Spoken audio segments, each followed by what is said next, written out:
Sí, güey.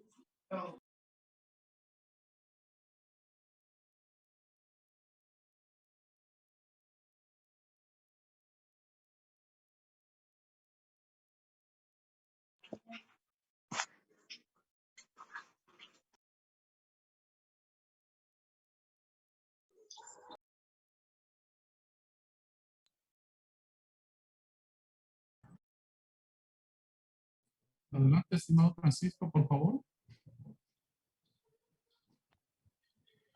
Muy buenas tardes. A nombre del Comité Estatal de Seguimiento y Evaluación al Pacto para Introducir la Perspectiva de Género en los órganos de impartición de justicia en México, agradecemos la presencia virtual de cada uno de los representantes de los órganos jurisdiccionales que integran este comité, así como de todas y todos los asistentes. Se les invita amablemente a mantener sus micrófonos silenciados durante el desarrollo del presente conversatorio y de igual manera a quienes deseen realizar alguna pregunta pueden formularla a través del chat. Dichas preguntas serán leídas y respondidas al final de la participación de las ponentes. A continuación, cedo el uso de la voz al licenciado Rigoberto Riley Mata Villanueva, presidente del Comité Estatal de Seguimiento y Evaluación al Pacto para Introducir la Perspectiva de Género en los órganos de impartición de justicia en México y del Tribunal Electoral de Tabasco, quien hará la presentación de las autoridades que nos honran con su presencia, así como del mensaje de bienvenida. Muchísimas gracias, estimado Francisco Hernández Félix. Muy buenas tardes a todas y todos los que hoy amablemente nos acompañan en este conversatorio virtual, donde me permito saludar muy afectuosamente a mis homólogos presidentes que conforman el presidium virtual y a quienes son parte fundamental de este Comité Estatal de Seguimiento y Evaluación al Pacto para juzgar con perspectiva de género en el Estado, a quienes agradezco en todo momento el apoyo para realizar este y muchos de los eventos que hemos realizado. Saludo afectuosamente a la licenciada Juana Inés López Carrillo, presidenta de la Junta Local de Conciliación y Arbitraje del Estado. Asimismo, a mi estimado amigo, el maestro Narciso Contreras Hernández, magistrado presidente del Tribunal de Conciliación y Arbitraje. En representación del licenciado Enrique Priego Oropesa, magistrado presidente del Tribunal Superior de Justicia del Estado de Tabasco y del Consejo de la Judicatura, nos acompaña la maestra Irma Salazar Méndez, directora de la Unidad de Igualdad de Género y Derechos Humanos del citado ente. En representación del maestro Jorge Abdo Francis, magistrado presidente del Tribunal de Justicia Administrativa, nos distingue con su presencia la maestra Denise Juárez Herrera, magistrada del Tribunal de Justicia Administrativa y quien también hoy será ponente en este evento. Asimismo, valoro y aprecio muchísimo la presencia de mi homóloga Yolida Bella Alvarado de la Cruz, pues sé, y lo comentaba hace un momento, lo cargado de la agenda que tenemos el día de hoy, por ello aprecio mucho más su presencia. De mi estimada amiga, la doctora Tania Celina Vázquez Muñoz, magistrada del Tribunal Electoral de Veracruz, siempre es un gusto recibirle en esta casa, aunque sea virtualmente, en Tabasco. A mi estimado maestro Sergio Avilés Domenegui, magistrado de nuestro tribunal hermano de Quintana Roo, muchísimas gracias por acompañarnos. De mi estimado amigo, el licenciado Hernán González Sala, consejero del Instituto Electoral y de Participación Ciudadana de Tabasco, muchas gracias por estar presente en nuestros eventos, así como de mi estimado amigo, igual el doctor José Antonio Morales Notario, presidente de la Comisión Estatal de Derechos Humanos, del doctor Euler Ferrer Córdoba, coordinador de posgrados y académicos de la Universidad de Los Ángeles, Campus Comalcalco. Saludo muy afectuosamente a la maestra Alma Rosa Peña Murillo, jueza del Tribunal Superior de Justicia y expresidenta de este Tribunal Electoral de Tabasco. Asimismo, en representación de mi estimada amiga, la maestra Nelly del Carmen Vargas Pérez, directora del Instituto Estatal de las Mujeres y presidenta del Observatorio de Participación Política de las Mujeres en Tabasco, nos acompaña la maestra Ana Julia Hernández Milla, directora jurídica de la citada institución. En representación de la maestra Eloísa Ocampo González, directora general del Museo Interactivo Papagayo, nos acompaña la titular de la Unidad de Género, licenciada Isabel Ballina Castillo. Asimismo, aprecio mucho su acompañamiento de la maestra María Elvia Morán, quien es titular de la Unidad de Transparencia y Género del Tribunal de Justicia Administrativa y enlace de este comité. Asimismo, de la maestra en Derecho, Soledad Asunción Quintero Díaz, quien es titular de apoyo jurídico de la Coordinación General de Asuntos Jurídicos de la UPC. Como sabemos, pues el presente conversatorio, juzgando con perspectiva de género desde los distintos órganos jurisdiccionales, tiene como eje fundamental compartir las experiencias adquiridas en la práctica jurisdiccional desde el respectivo ámbito de las competencias de cada institución que forma parte de este Comité Estatal de Seguimiento y Evaluación al Pacto para introducir la perspectiva de género en los órganos de impartición de justicia en México, logrando con ello que la perspectiva de género sea palpable en nuestro quehacer jurisdiccional, donde se reconozcan los derechos de las personas en igualdad y por ello, como ponentes, tenemos a una representante de cada ente. Por ello les decía que valoro mucho y aprecio el respaldo que me han otorgado los presidentes de los diversos órganos jurisdiccionales que conforman este comité. Mujeres con excelentes trayectorias, por lo que me permito nombrarlas y darles la más cordial de las bienvenidas. A la maestra Denise Suárez Herrera, magistrada del Tribunal de Justicia Administrativa del Estado de Tabasco, a la doctora Lorena Denis Trinidad, jueza adscrita al Juzgado Primero Familiar del Distrito Judicial del Centro Tabasco. Licenciada Julisa Morales Ruiz, secretaria general de acuerdos del Tribunal de Conciliación y Arbitraje del Estado de Tabasco. Y maestra Isis Yedid Berman Marroco, secretaria general de acuerdos del Tribunal Electoral de Tabasco. Muchísimas gracias a cada una por haber aceptado la invitación y para participar en este conversatorio. Cabe señalar que las intervenciones de cada una de nuestras ponentes pues tiene como finalidad explicarnos cuál es su labor como juzgadoras al resolver los asuntos que deben ser analizados con perspectiva de género, es decir, nos detallarán de qué manera cumplen con la obligación constitucional para hacer efectivo el derecho a la igualdad, identificando los prejuicios y emitiendo sentencias apegadas a este principio. Recordemos que a nivel constitucional y en materia internacional se prevé el derecho a la igualdad entre las mujeres y hombres, así como el derecho a la no discriminación, ya sea por razones de sexo, género o condición social. Sin embargo, como sabemos, no es suficiente que esté escrito en la norma, sino que esto se debe hacer posible a través de acciones jurídicas y se aplique conforme a la ley, sin observar los sectores sociales, en este caso, que han sido, siempre se debe de juzgar con perspectiva de género, y sobre los grupos que han sido vulnerables o se han estereotipado por años. Por ello, como juzgadores tenemos la firme responsabilidad de identificar si en los casos que se nos presentan existen prácticas tendentes a obstaculizar, limitar o excluir el goce de los derechos de una persona. Y esto es posible con el reconocimiento de los tópicos particulares de la perspectiva de género que tiene en cuenta cada órgano jurisdiccional cuando emite una resolución en sus respectivos asuntos. Quienes juzgamos un asunto litigioso, nos comunicamos con cada una de las partes a través de nuestras actuaciones judiciales, donde la sentencia es la de mayor trascendencia porque a través de esta decidimos a quién darle la razón. Por tal motivo, al juzgar con perspectiva de género, debemos de tener en cuenta el principio copersona en la búsqueda de soluciones justas ante situaciones que sean desiguales por motivos de género, es decir, donde exista distinción, exclusión o restricción hacia una mujer.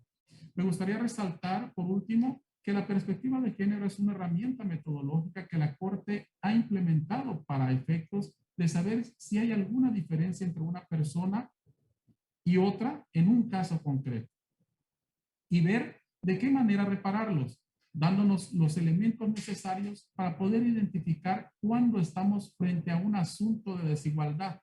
De ahí que tengamos el protocolo para juzgar con perspectiva de género que nos va a permitir identificar las posibles formas en las que las mujeres son discriminadas o incluso violentadas y teniendo también como propósito atender las problemáticas detectadas y las medidas de reparación. Esto es fundamental, medidas de reparación necesarias ante cada situación.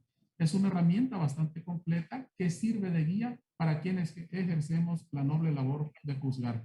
Y para concluir, solo me queda decirles que la igualdad es pieza fundamental para la democracia de nuestro país. Por ello, debemos tener presente que como juzgadores tenemos un gran compromiso social para que este principio se haga efectivo, lo cual es posible a través de cada sentencia emitida con perspectiva de género, allegando de esta manera la justicia a quienes sienten se les ha vulnerado algún derecho humano, transformando nuestra sociedad a una más llevadera y libre de todo tipo de discriminación y violencia para todas y todos. Saludo también con mucho afecto a la consejera Roselvi del Carmen Domínguez Arévalo, quien hoy nos acompaña. Asimismo a María Eugenia Villa Torres, quien nos acompaña desde el Tribunal Electoral de Campeche, nuestro tribunal hermano.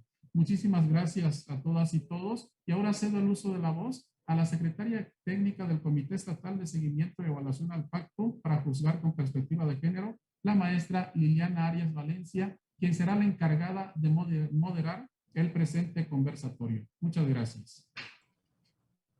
Muchas gracias, magistrado presidente. Primeramente, me permito explicar la dinámica en que se desarrollará el presente conversatorio, en donde cada una de las panelistas contará con un tiempo de 10 a 15 minutos, iniciando su participación en el orden en que fueron presentadas al inicio de cada intervención. La de la voz dará lectura al currículum de cada participante. Concluidas todas las intervenciones, pasaremos a la etapa de preguntas y respuestas, con un tiempo no mayor a 15 minutos, de la cual se tendrá una interacción con el amable público que hoy nos acompaña en esta plataforma, de la cual cada uno del que guste podrá realizar sus preguntas en el chat y algún comentario o interrogante que tengan de nuestras ponentes. Precisado lo anterior, me permito dar lectura a la síntesis curricular de la doctora Lorena Denis Trinidad, pues adscrita al Juzgado Primero Familiar del Distrito Judicial del Centro Tabasco.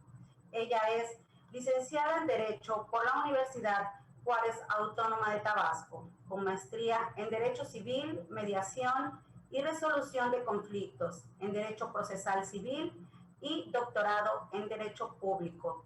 Cuenta con una experiencia de 22 años en el Poder Judicial del Estado de Tabasco, ocupando los siguientes cargos: mecanógrafa ejecutiva, actuaria judicial, civil y penal, secretaria judicial en justicia de paz y civil, proyectista, conciliadora judicial, auxiliar de magistrado, secretaria de estudio y cuenta de magistrado, jueza por examen de oposición obteniendo calificación de dicha evaluación 10, juez de paz, juez familiar, jueza mixto, juez civil, familiar y mercantil de primera instancia en los distritos judiciales de Villahermosa, Comalcalco, Cárdenas y jueza adscrita al Juzgado Civil de Ciudad de Pemex, Macuspana.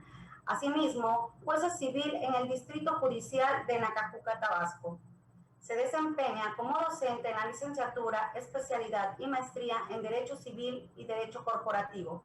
Asimismo, ha recibido diversas certificaciones, ha participado como conferencista y ponente en diversos cursos, foros y conferencias nacionales e internacionales. Actualmente es jueza adscrita al Juzgado Primero Familiar del Distrito Judicial del Centro Tabasco y jueza de enlace de restitución internacional de menores perteneciente a la Red Mexicana de Cooperación Judicial para la Protección de la Niña.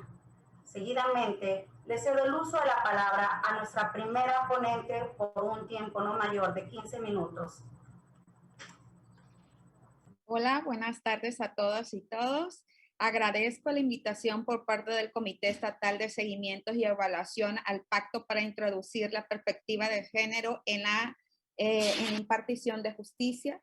Desde luego agradezco al licenciado Rigoberto Riley Mata Villanueva, magistrado presidente del Tribunal Electoral de Tabasco, al licenciado Enrique Priego Oropesa a través de la licenciada Irma Salazar, quien desde luego ha hecho un papel inigualable en el Poder Judicial para lograr precisamente la perspectiva de género en nuestro estado, al doctor Jorge Agdo Francis a través de su representante, la magistrada Denise Juárez, a la licenciada Juana Inés López Carrillo, presidenta de la Junta Local de Conciliación, al maestro Narciso Contreras Hernández y a la magistrada Yolida Bey Alvarado, a todos los que integran el presidio, a mis compañeras ponentes, que sin duda mi admiración, son un ejemplo de mujeres empoderadas, licenciada Julisa Morales, licenciada maestra Isis Yerit, maestra Denise Juárez,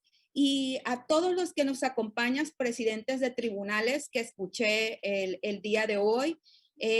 Realmente es sorprendente la afluencia de personas y pues muchas gracias. Se agradece el tiempo que ustedes han tenido para estar el día de hoy aquí. Voy a permitir compartir pantalla súper rápido. Yo creo que ya se ve, ¿verdad? Perfectamente. Visualiza. Bueno, el día de hoy, pues vamos a hablar de perspectiva de género, pero para empezar quisiera decir una frase de Steve Jobs que a mí me gusta mucho y que refiere que existen personas que hacen las diferencias, que son los locos, los que se atreven a pensar diferente, las clavijas redondas en paredes cuadradas. Aquellos que están tan locos para creer que pueden cambiar el mundo son en definitiva los que los llegan a hacer. Y eso es precisamente el mensaje que quiero dejar hoy, porque todos los tribunales de justicia realmente tenemos en nuestras manos hacer la diferencia. Y hacer la diferencia para que la equidad de género y los derechos de igualdad pues realmente se puedan establecer en nuestro estado, en nuestro país. Y si realmente queremos eso, probablemente requerimos de pensar diferente, de dejar estereotipos y cosas que a lo mejor están en nuestra cabecita para lograr administrar justicia y proteger a cualquier persona que requiera de una perspectiva de género o un análisis de este tipo. En el Poder Judicial hace tiempo del Estado de Tabasco, pues se empezó a implementar eso precisamente a través de la reforma del 2011 de derechos humanos que todos conocemos, pues definitivamente se entendió esa situación. Y empezamos con 3 fases, con un sistema de sensibilización, tratando y entendiendo que debemos humanizar a la justicia judicial. Es decir, no solamente requerimos procesos largos, tediosos, sino requerimos procesos humanizados, porque debemos recordar que no se trata de expedientes, sino se trata de personas, las que llegan a nosotros a que le garanticemos la administración y la protección de justicia. Aplicar la perspectiva de género en todas las decisiones. Juezas y jueces hemos estado capacitándonos, preparándonos a efectos de poder detectar si es necesario aplicar una metodología de perspectiva de género, el poder salvaguardar esta administración de justicia como creo y estoy segura que toda la sociedad lo requiere. Y no solamente sensibilizarnos, no solamente capacitarnos en perspectiva de género, sino además institucionalizarlo, es decir, se ha reconocido como toda una política pública y debo enfatizar los esfuerzos que ha hecho el Consejo de la Judicatura de este Poder Judicial, los esfuerzos que ha hecho el magistrado presidente del tribunal, Enrique Priego, y sobre todo los esfuerzos que ha hecho la Unidad de Equidad de Género a través y presidida por la maestra Irma Salazar, porque estos cambios precisamente se pueden dar únicamente a través de personas que entienden que hay que hacer la diferencia, hay que lograrlo y utilizar toda la creatividad que existe, porque si bien existen tratados internacionales y la propia Constitución que nos obliga como Estado a aplicar la perspectiva de género en las decisiones, también es cierto que a veces necesitamos más que recursos económicos, mucha creatividad y muchas ganas de querer hacer esas cosas diferentes. Y bueno, eso es lo que hemos hecho en el Poder Judicial. Seguimos en la etapa de evaluación, en continuar y saber qué es lo que estamos haciendo diferente, qué es lo que se debe cambiar. Pero bueno, más que hablar de los orígenes, de la perspectiva de género y cómo se da, yo quisiera el día de hoy poder platicarles sobre la metodología. ¿Cómo se utiliza esto de perspectiva de género? Porque muchas veces nos hablan, por ejemplo, de interés superior del menor y decimos, bueno, pero ¿cómo debo entenderlo? ¿Cuáles son los lineamientos que debo de tomar en cuenta para poder aplicarlo? De esta forma, existen varias metodologías, el nuevo protocolo para juzgar con perspectiva de género que acaba de emitir la Suprema Corte de Justicia de la Nación, nos muestra una metodología. Les recomiendo este protocolo que también está publicado por X Justicia para las Mujeres y donde te establece y te da herramientas de cómo llegar más allá, cómo lograr aplicar esta perspectiva de género de manera correcta, porque esto es más allá de cuestiones de frases políticas, sino realmente hacer la perspectiva de género una realidad. Y bueno, a fin de esto les voy a tratar de explicar súper rápido qué consiste en aplicar toda una metodología donde se deben analizar los hechos. Esto es súper importante, pero para ello primero tenemos que eliminar cualquier estereotipo como operador jurídico o como incluso los abogados postulantes que nos acompañan. Muchas cosas están dentro de nuestra cabeza porque así fuimos educados, fuimos normalizando incluso la violencia como parte de nuestra vida y de repente empezamos a ver que esto no es correcto y que realmente debemos juzgar con una perspectiva de género y garantizando la igualdad. Y bueno, debemos eliminar cualquier estereotipo. Debemos establecer la diferencia entre plazos legales y plazos razonables, porque ¿qué es lo que sucede? A veces nosotros, la propia Constitución en el artículo 17 constitucional nos habla de plazos legales, pero en realidad el derecho internacional, la propia Corte Interamericana de Derechos Humanos ha establecido que cuando se trata de justicia para niñas, mujeres y cualquier persona vulnerable, tenemos que hablar entonces de plazos razonables y así lo garantiza el propio artículo 8 de la Convención Americana de Derechos Humanos y el 7.5. Entonces debemos distinguir esto y realmente a veces administrar justicia de acuerdo a plazos razonables y no tanto a plazos legales. Identificar si existe algún tipo de violencia. En los hechos, muchas de las autoridades y de las juezas y de los jueces que nos acompañan el día de hoy saben muy bien que en una demanda se nos pueden presentar todos los hechos. Identificar, ¿sí? Perdón. Las circunstancias del caso concreto, pero además existe la necesidad de racionalizar el pensamiento y racionalizar estos hechos. A veces faltan datos, hay que exigirlos, a veces existen problemas de la norma, tenemos que distinguir si existe vulnerabilidad o no. Un caso de la Corte Interamericana que sí o sí debemos analizar, caso María de Pena contra Brasil, donde realmente se ejerció violencia contra ella y quedó parapléjica, como lo pueden ver en la imagen, 19 años y el agresor fue encarcelado hasta ese entonces. Caso Valentina Rosendo, Cantú, México. Las medidas de protección debemos dictarlas de acuerdo a la temporalidad, que realmente sean eficaces. Y aquí creo que hay muchos abogados postulantes.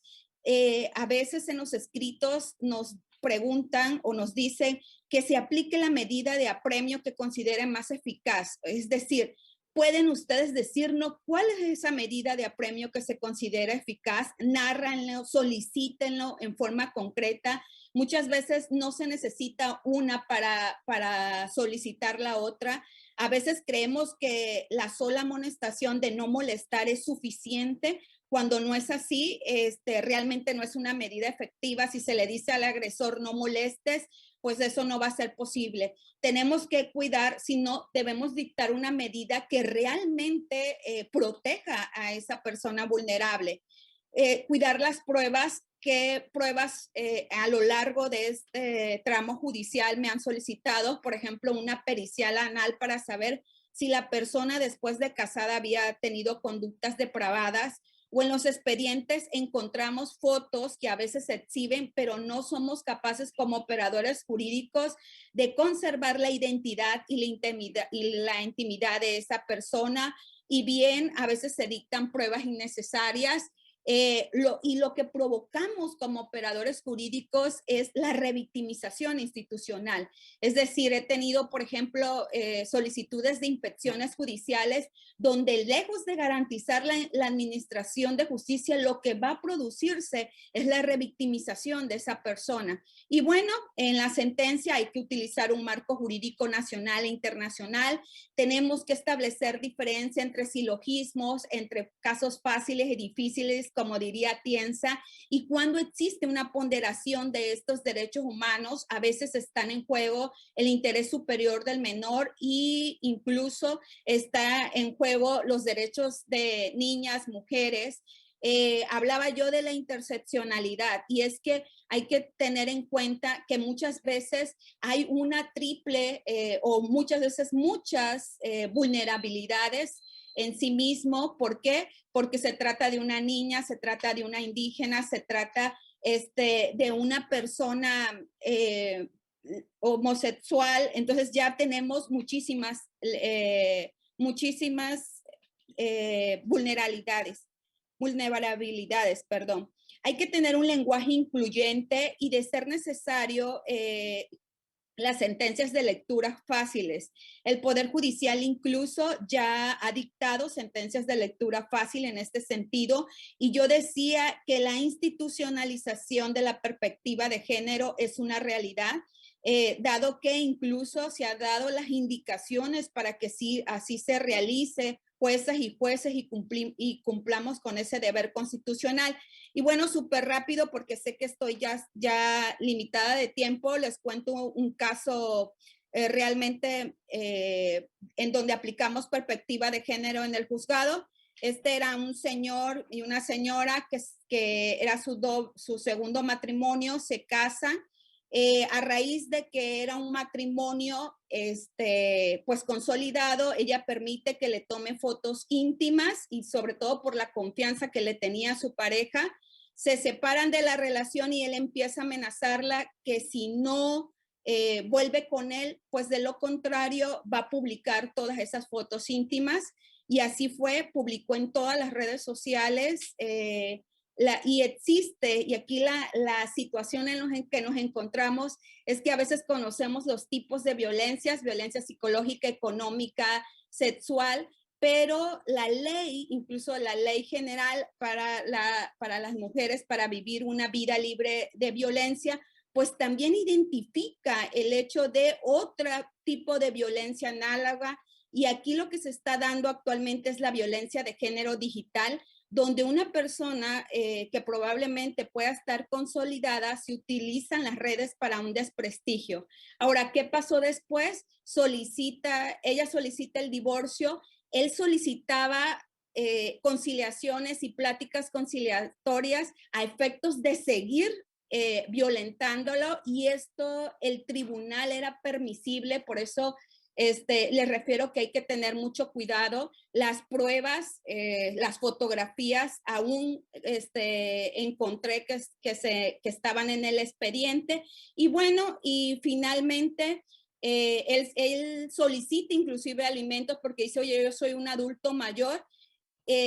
No teníamos en la ley previsto precisamente lo concerniente a la violencia de género digital, pero sí tenemos previsto los métodos de interpretación. No se le dio porque se consideró esto una falta grave. Y bueno, la realidad es que como operadores jurídicos, como juezas y como jueces tenemos una gran responsabilidad. Aplicar perspectiva de género debe ser una realidad y una realidad que sirva a todas las personas. Yo sé que la cuestión de equidad de género es de dos partes. Una, en un nivel de educación y otro debe ser en un nivel protección y es la autoridad jurisdiccional y cuando se acude donde podemos lograr garantizar esta protección de la administración de justicia de niñas, de mujeres o de personas vulnerables. Por eso los jueces debemos estar alerta. Los tribunales deben adoptar una nueva postura, una postura de tener jueces humanizados, jueces que realmente deseen y cumplan con todos los requisitos previstos por la propia Constitución y las exigencias que exigen incluso las convenciones. Existen muchas resoluciones que ha dictado la Suprema Corte de Justicia de la Nación en donde nos dice cómo aplicar perspectiva de género. Existen resoluciones por parte también de la Corte Interamericana de Derechos Humanos, pero dado el tiempo, pues me va a ser complicado explicarlas. Sin embargo, ahí están y yo creo lo que le quiero dejar hoy, el mensaje hoy es que la perspectiva de género es un método, debemos y tenemos la obligación de aplicarlo en cada resolución. Hagamos la diferencia, porque como lo dije en un principio, aquellos que estamos tan locos como para querer cambiar el mundo son realmente los que lo cambian y hagamos entonces esta realidad. Muchísimas gracias. Muchas gracias, doctora. Excelente explicación respecto a la metodología que conlleva el juzgar con perspectiva de género. Muy interesante los casos que nos planteó en esta tarde y efectivamente las medidas de protección son muy fundamentales para los casos concretos. Asimismo, comparto la idea que los juzgadores en sus sentencias tomen en cuenta la justicia restaurativa, el uso del lenguaje incluyente y la redacción utilizada que sea de fácil lectura. Muchas gracias.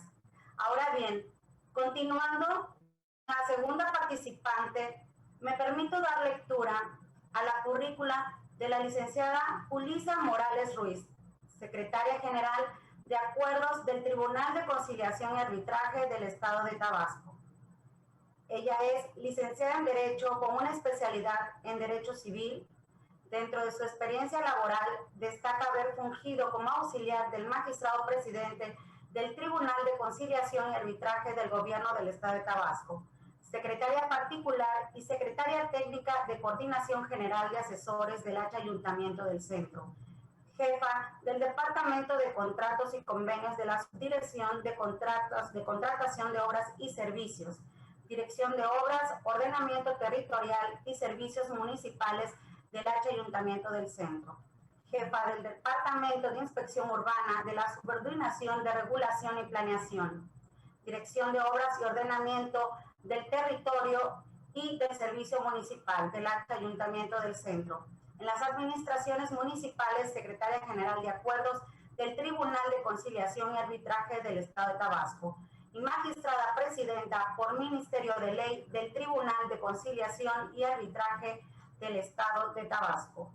Ha recibido diversos reconocimientos por su participación en capacitaciones tales como el 6º Seminario de Actualización sobre Leyes y Normas del Instituto Mexicano del Seguro Social, Infonavit, Secretaría de Hacienda y Crédito Público, Legislación Laboral, Seminario de Actos Administrativos en el ámbito municipal, Programa de Capacitación en el nuevo procedimiento prejudicial de conciliación laboral y reformas a la Ley Federal del Trabajo. Actualmente es secretaria general de Acuerdos del Tribunal de Conciliación y Arbitraje del Estado de Tabasco, por lo que cedo el uso de la voz por un tiempo no mayor de 15 minutos. Buenas tardes a todos, agradezco la presentación. Saludo con mucho agrado al licenciado Roberto de Leonardo, magistrado presidente del Tribunal Electoral de Tabasco y presidente del Comité Estatal de Seguimiento y Evaluación al Pacto para introducir la perspectiva de género en los órganos de impartición de justicia en México, así como mis compañeras panelistas y al público en general. Es para mí un gran honor integrar este conversatorio, en donde Todos los órganos impartidores de justicia juzgamos con perspectiva de género. Perdón. Como bien dijo y aunado a lo que manifestó el licenciado Rigoberto Mata, vamos a empezar con definir el término de equidad, que alude a una cuestión de justicia, es la distribución justa de los recursos del poder social en la sociedad. Se refiere a la justicia en el tratamiento de hombres y mujeres según sus necesidades respectivas. En el ámbito laboral, el objetivo de equidad de género suele incorporar medidas diseñadas para compensar las desventajas de las mujeres. Me voy a permitir a compartir pantalla de mi presentación. Espero veo que todos la puedan visualizar bien.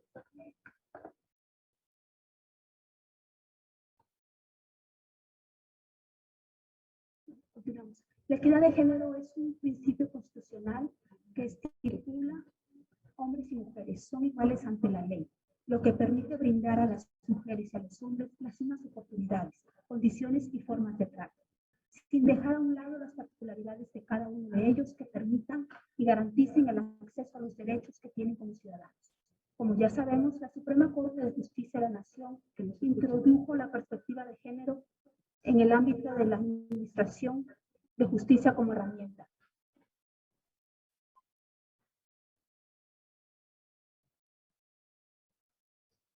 Como herramienta indispensable para lograr que las resoluciones de los órganos jurisdiccionales fungieran como uno de los mecanismos primordiales para acabar con la condición de desigualdad prevalente entre mujeres y hombres, eliminar la violencia contra las mujeres y niñas, proscribir toda forma de discriminación basada en el género y erradicar los estereotipos, prejuicios, prácticas y roles de género que limitan el ejercicio pleno de los derechos de las personas, en particular de las mujeres, niñas y minorías sexuales. Por tal motivo, para nosotros, impartidores de justicia, tomar como base los 6 elementos definidos por el alto tribunal, los cuales deben estar presentes cuando se emprende el estudio de una controversia con perspectiva de género, que son identificar si existen situaciones de poder que por cuestiones de género den cuenta un desequilibrio entre las partes de la controversia, cuestionar los hechos y valorar las pruebas desechando cualquier estereotipo o prejuicio de género, a fin de advertir las situaciones de desventaja provocadas en esta categoría. Ordenar las pruebas necesarias para visibilizar dichas situaciones, siempre que el material probatorio sea insuficiente para aclarar las situaciones. No se escucha bien. ¿Perdón? Permítame un segundo.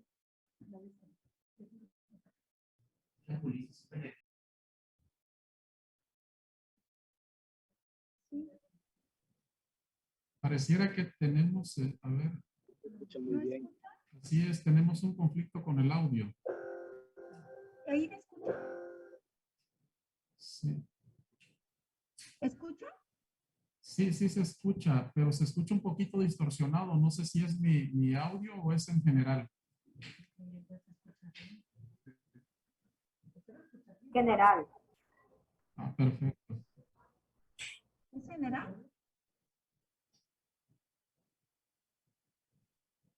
Ok.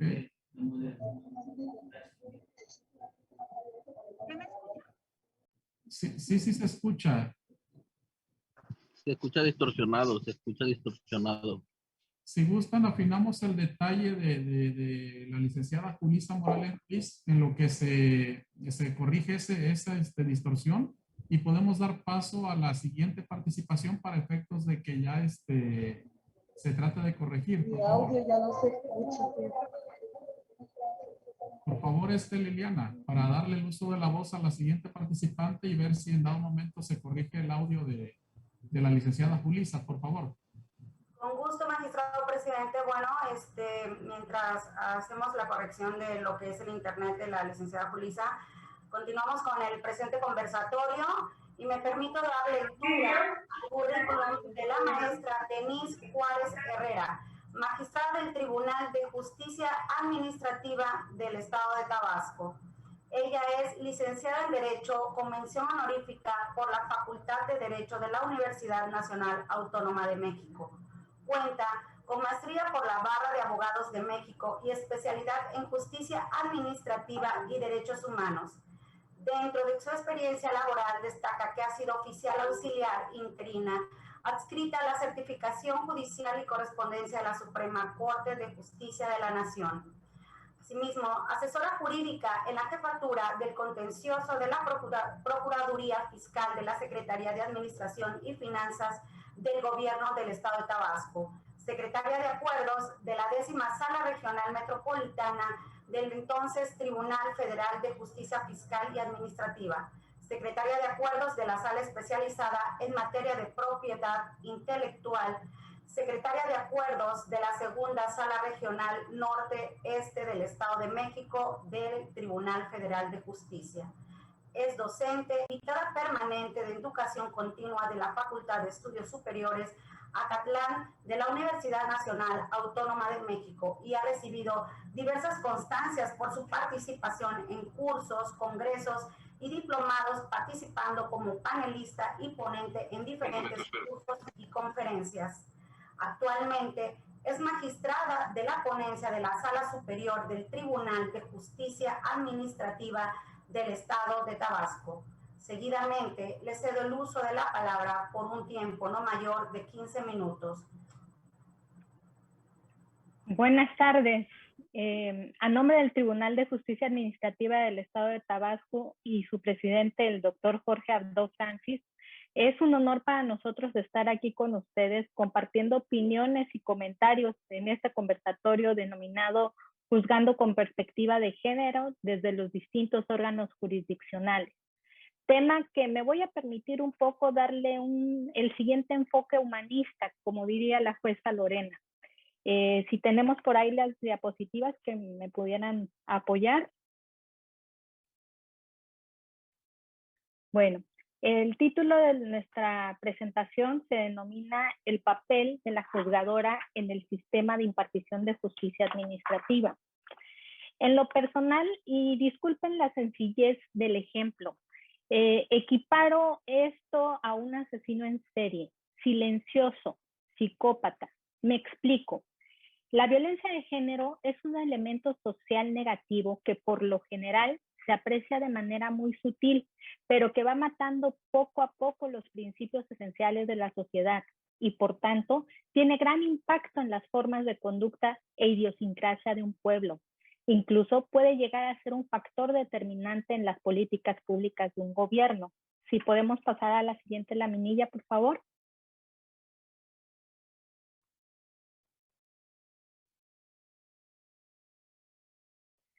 Por ello, en el papel que actualmente se ocupa como parte de este aparato jurisdiccional ahora a nivel local, lo primero que me pregunté al aceptar tan honorable cargo fue, ¿bajo qué perspectiva como juzgadora debo resolver los conflictos que se pongan a mi consideración? Es decir, ¿bajo qué principios, parámetros o metas lo debo hacer? La primera respuesta, en apariencia, fue evidente y sencilla, pues es conforme a ley o conforme al marco de derecho. Sin embargo, a continuación vino a mi mente una incógnita un poco más profunda. Me pregunté, bueno, si debo resolver conforme a la ley o el marco legal, como me lo indica, ¿cómo debo aplicarlo? ¿Qué interpretación de la norma debo aplicar al caso en concreto? La respuesta, quizás ya no tan evidente, pero relativamente sencilla, fue atender a lo previsto en el artículo 1 constitucional, es decir, como ya lo han dicho, a los principios pro persona, conforme, incluso al control difuso y al principio de convencionalidad, entre otros. Si podemos cambiar la laminilla, por favor. No obstante, todo lo anterior seguía sin satisfacer mi auténtica inquietud, que era, ¿bajo qué parámetros debo de guiar para mis decisiones que se sean y se tomen justas y equitativas? Dicho en palabras coloquiales, ¿cómo debo pensar o actuar o hacer en la toma de mis decisiones judiciales para que no intervengan experiencias de vida, creencias u opiniones personales o de terceros?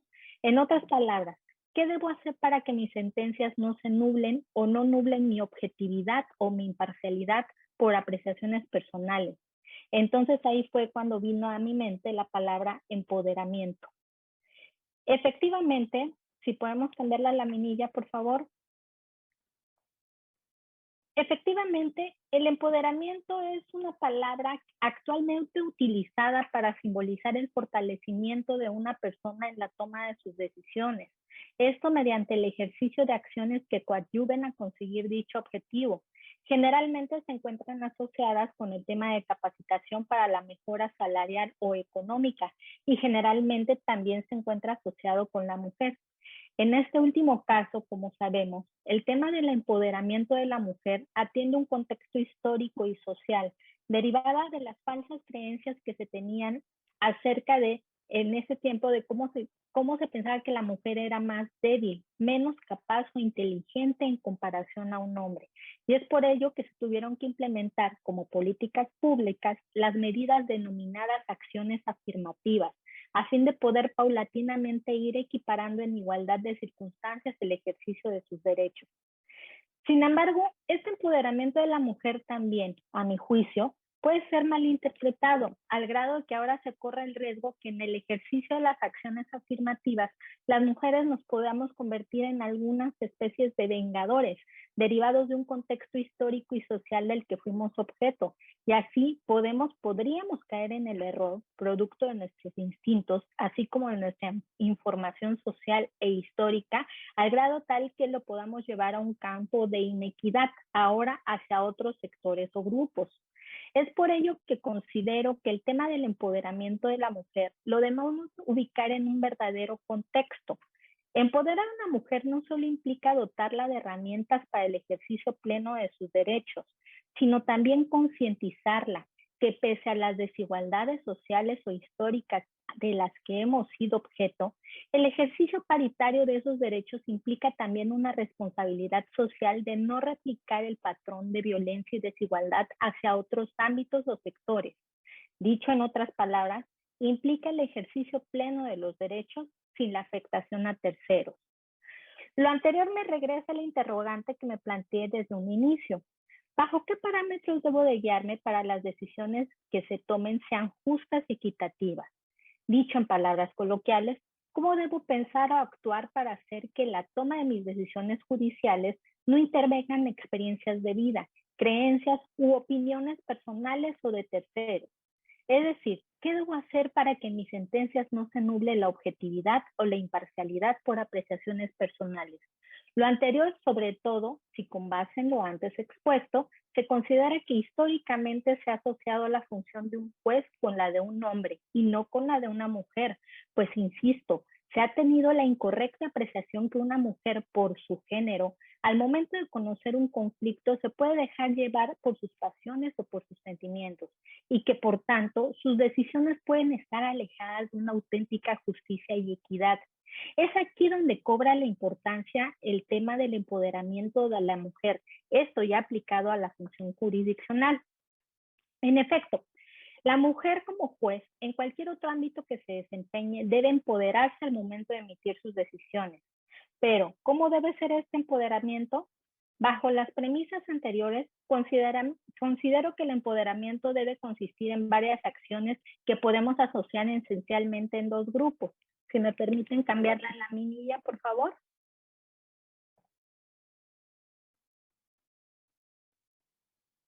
Si podemos cambiar la laminilla.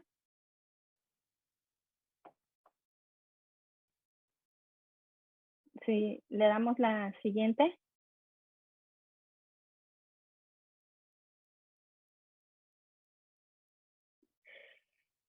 Como yo les comenté, considero que el empoderamiento debe consistir en varias acciones que podemos asociar esencialmente a dos grupos. El primer grupo, las acciones de empoderamiento extrínseco, que implica ejercer libremente la jurisdicción, es decir, emitir decisiones sin temor a factores históricos, concepciones o prejuicios sociales y en plena autonomía, sin que exista el riesgo de dejarse influenciar por opiniones de terceros. Tener la plena confianza de los conocimientos, así como capacitarse y mantenerse actualizada constantemente, lo que así debe estar garantizado por el Estado. Por otro lado, las acciones de empoderamiento intrínseco, que consiste, como lo hemos anticipado, en realizar trabajos de concientización respecto a que las decisiones y el ejercicio de la libre jurisdicción de las juezas tampoco puede estar afecto a cargas sociales tales como la rivalidad. Es decir, el criterio de la juez debe ser templado y equilibrado. Esto a fin de no replicar el mismo patrón de violencia o desigualdad que durante siglos ejerció hacia este sector de la sociedad. Es decir, las sentencias deben de estar dotadas de equilibrio jurídico, así como de equidad y justicia. De tal suerte que una juez empoderada no necesariamente debe resolver a favor del grupo al que pertenece, sino en ocasiones incluso puede resolver desfavorablemente cuando observe que precisamente se hace exceso de esa situación. Esto a fin de regresar el equilibrio social, por lo que incluso sus decisiones podrían tornarse impopulares, pero justas. Si podemos cambiar las laminillas, por favor.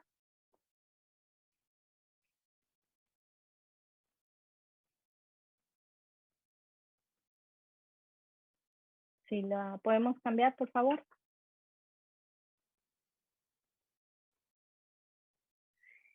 Así, por ejemplo, tenemos asuntos muy visibles como los temas de pensiones alimenticias, guardia y custodia de los hijos, e incluso la patria potestad, en donde históricamente las leyes habían sido favorables a la mujer por la idea del rol de género que se le había asignado. Ahí, la decisión de las y los jueces siempre se encontraba investida de esa carga social donde se creía que la mujer iba a ser mejor madre que el hombre padre. Sin embargo, bajo el nuevo paradigma de los derechos humanos y con el ánimo de despojar los roles de género en las sentencias, se ha entendido que esa concepción social no puede ser determinante para decidir sobre estos temas, pues ni la mujer es mejor madre por ser mujer, ni el hombre es peor padre por ser hombre.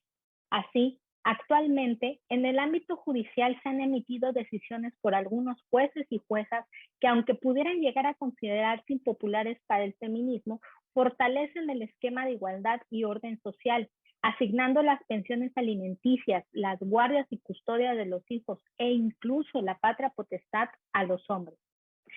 En el ámbito administrativo, también se han visto evoluciones en cuanto al empoderamiento de las juezas. Como por ejemplo de ello están los temas de responsabilidad patrimonial del Estado, donde es ampliamente conocido que instituciones de salud tales como el Instituto Mexicano del Seguro Social, el ISSSTE, el ISSSTE, por la gran cantidad de pacientes que atienden, en muchas de las ocasiones pueden ser objeto de reclamos por responsabilidades médicas y deficiencias en el servicio. Así, en el ejercicio jurisdiccional me tocó conocer de distintos asuntos de esta índole, en donde en algunas ocasiones la causa del reclamo era la indebida atención médica hacia mujeres, específicamente en el campo de la ginecobstetricia, para lo cual, a fin de resolver la cuestión efectivamente planteada, tuve que acudir a métodos de valoración de la prueba específicos, tales como atender a la prueba como una prueba esencial para la resolución de conflicto a la presuncional humana. Pues en un asunto que me tocó conocer en particular y que me gustaría compartirles, me tocó conocer de afirmaciones por parte de un instituto de salud que era demandado en ese juicio, que resultaban a mi parecer incongruentes con la realidad y que estaban cargadas de estigmas o roles sociales, tales como que una mujer estaba obligada a saber cuándo estaba embarazada y así manifestarlo al instituto, y que si no lo sabía o no lo manifestaba así, ello era responsabilidad única y exclusivamente de aquella, y por tanto no existía responsabilidad administrativa alguna para el instituto demandado por no haber practicado un diagnóstico correcto y aceptado para evitar la aplicación de medicamentos a la paciente que le provocaron un aborto espontáneo. La forma de valoración de la prueba presuncional o humana aquí consistió en determinar que existen factores biológicos de la mujer que hace que no en todos los casos sea factible que ésta pueda conocer de manera oportuna y acertada su condición de embarazo, invocando incluso hechos ampliamente conocidos y documentados en donde algunas mujeres han podido llegar a la culminación del embarazo, incluso presentando ciclos menstruales y sin síntomas de embarazo. Por lo tanto, no se dan cuenta de su condición hasta los últimos meses de gestación o incluso hasta el momento de dar a luz. De ahí que el hecho de que la paciente haya declarado no tener un embarazo no es excluyente de responsabilidad para el Instituto de Salud, pues debe partirse de elementos objetivos para la determinación de dicha responsabilidad, como lo es que el nosocomio acredite mediante pruebas idóneas haber actuado bajo los protocolos de actuación médica adecuados y atinentes a las condiciones médicas de la paciente. Es decir, considerando sus factores de riesgo, tales como la edad, el sexo, la edad reproductiva, entre otros, para así determinar un diagnóstico correcto y aplicar el medicamento adecuado. Igualmente, permítanme explayarles otro ejemplo que me tocó conocer de manera también relativa a un asunto de responsabilidad ginecobstétrica, en donde a través del juicio se ofreció la prueba pericial en materia de medicina, a fin de acreditar los daños ginecológicos que había sufrido la paciente a causa de la intervención médica en el Instituto de Salud demandado. En este sentido, el juez que conoció la causa, para desovar la citada prueba, decidió acudir a un procedimiento con algunas variantes de lo previsto en la ley, pues en lugar de permitir que los dos peritos de las partes llevaran a cabo la revisión física de la mujer e incluso considerando la posible revisión de un perito de tercero en discordia, solicitó el apoyo del Instituto Nacional de Perinatología para que asignara a un solo médico, mujer, y ésta realizara la revisión de la paciente, eso conforme a los requerimientos que solicitaran los peritos, y con base en los resultados que se emitieran, los citados peritos rindieran sus dictámenes.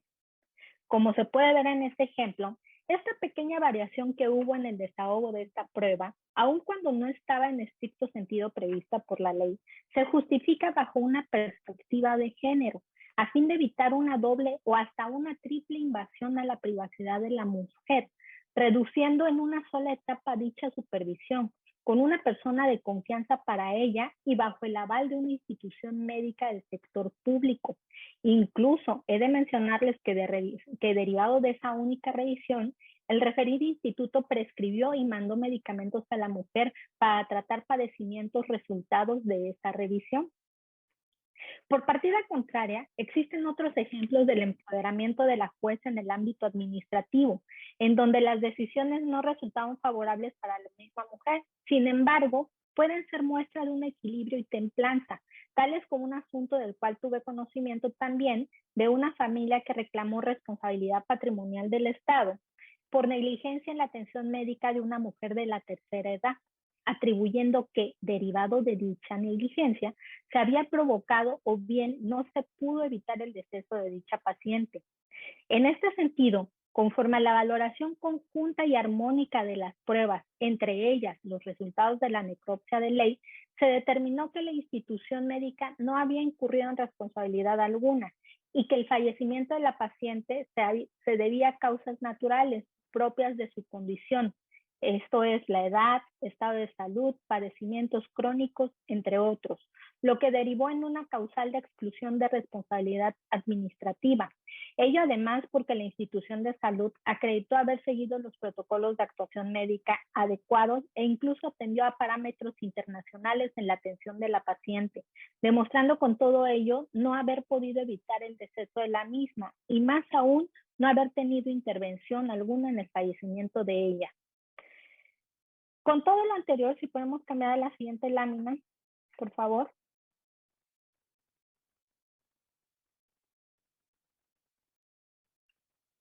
A la siguiente, por favor. Gracias.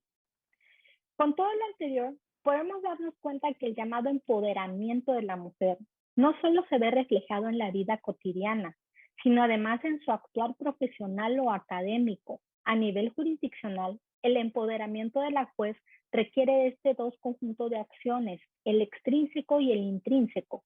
Es decir, la impartidora, desde un punto de vista humanista, la impartidora de justicia debe de contar con herramientas que le brinde el Estado para asegurar el pleno ejercicio de su jurisdicción, sin miedo a represalias, tanto a nivel personal como profesional y de estabilidad en el empleo.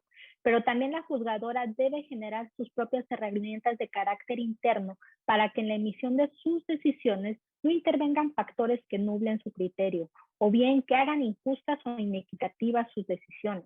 Ello sin soslayar la aplicación de la perspectiva de género, pero tratando de hacer un uso equilibrado de ello, de tal suerte que las decisiones sean justas y razonables, siempre en búsqueda del orden y la paz social. Agradezco las gentilezas de sus atenciones y quedo atenta para cualquier comentario. Gracias. Muchas gracias, maestra, por tan interesante disertación. Al explicar el papel de las mujeres como juzgadoras desde una óptica de empoderamiento, pues tal y como se hizo referencia, no necesariamente por ser mujer se resolverá en favor a ellas. Su actuar se encaminará acorde a lo que se observa en el caso concreto, buscando en todo momento el equilibrio social a través de decisiones adecuadas que no sean injustas e inequitativas. Muchas gracias, magistrada. Seguidamente, para continuar con nuestro conversatorio, le cedo el uso de la voz a la maestra Julisa, a la licenciada Julisa Morales Ruiz, secretaria general de Acuerdos del Tribunal de Conciliación y Arbitraje del Estado de Tabasco. Buenas tardes. Les pido una disculpa por los problemas técnicos que tuvimos. ¿Me escuchan bien, perdón? Se escucha perfectamente. Muchas gracias, magistrado. Bueno, continuamos. Como les venía diciendo, como bien manifestaba el magistrado presidente del Tribunal Electoral, vamos a empezar por definir que el término equidad alude a una cuestión de justicia. Es la distribución justa de los recursos y del poder social en la sociedad. Se refiere a la justicia en el tratamiento de hombres y mujeres según sus necesidades respectivas. En el ámbito laboral, el objetivo de equidad de género suele incorporar medidas diseñadas para compensar las desventajas de las mujeres. Si me permiten, voy a compartir pantalla. Por favor, me podrían decir si se visualizan bien.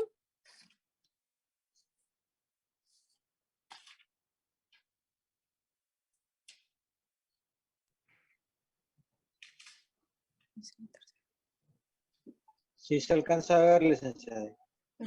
Muchas gracias. Lo quiero ver en... Presente la licenciada. Inserto.